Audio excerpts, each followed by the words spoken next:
Computers get faster every year, but your wallet just isn't growing fast enough to justify buying a new computer all the time. So, what if we do the exact opposite? So, what if we bought a used computer or continue using an old one?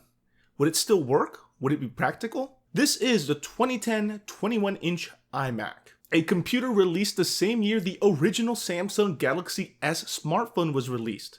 That's 8 phones ago. That's a lot of phones. So let's see if a machine created 8 years ago can survive the harsh realities of 2018. Let's get started. First, I want to say I don't really suggest buying 8-year-old hardware, especially if you don't know where it came from or its previous owners. The only reason why I'm doing this type of video is to showcase the ability of an 8-year-old machine, specifically this iMac, in an everyday environment like today. This thing was originally $1,200 brand new. It's now around a fourth of that on eBay. You'll notice that new iMacs today actually resemble these quite a lot, except they went on a weight loss plan. They're a lot thinner.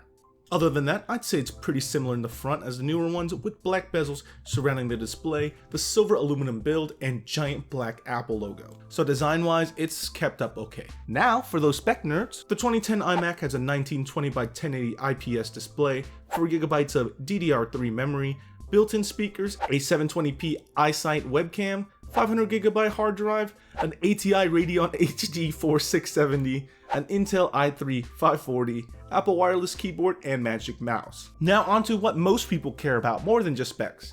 Is this machine usable after 8 years? Yes, absolutely. You'd be surprised by how unusable an 8-year-old machine would be. I thought 4 gigs of RAM and a hard drive instead of a solid state drive would actually hinder this machine, but I actually still really enjoy using it. Surfing the web and just writing documents, this thing just goes through it with almost no stuttering or freezing at all. This computer makes a great task machine, and by that I mean it's good for writing documents, watching videos, entertainment purposes, schoolwork, all the little common stuff that everybody does. It can still update to the latest Mac OS, which is great because you get all the features that come with software updates. But you can't come with crazy expectations though.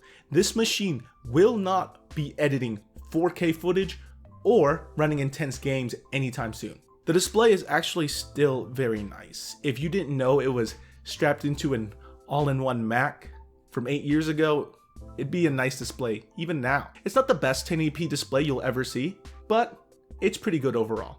It gets the job done. The Super Drive, as Apple calls it, is a blast from the past. A lot of modern computers don't have a DVD or CD drive anymore, but this is great for running your old CD-ROM games or old outdated software, whichever suits you, I guess. 8 years in tech time is ancient, right? So this prehistoric fossil has got to have some sort of negatives attached to it.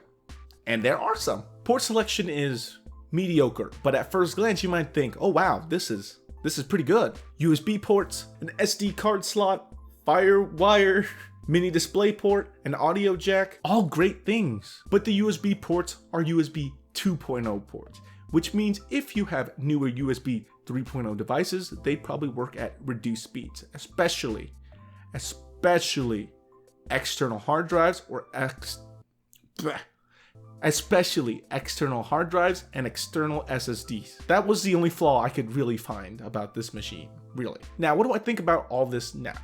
It's a good machine after all these years. And in terms of pricing, this used machine is a lot cheaper than its equivalent new machine. Seriously, Windows machines with similar specs now cost around $500, while this old used iMac cost roughly $300 on eBay. I'm not saying that going out there and buying an 8-year-old computer is a good idea, but the specs aren't bad for the price you're paying. So I think this video serves a point.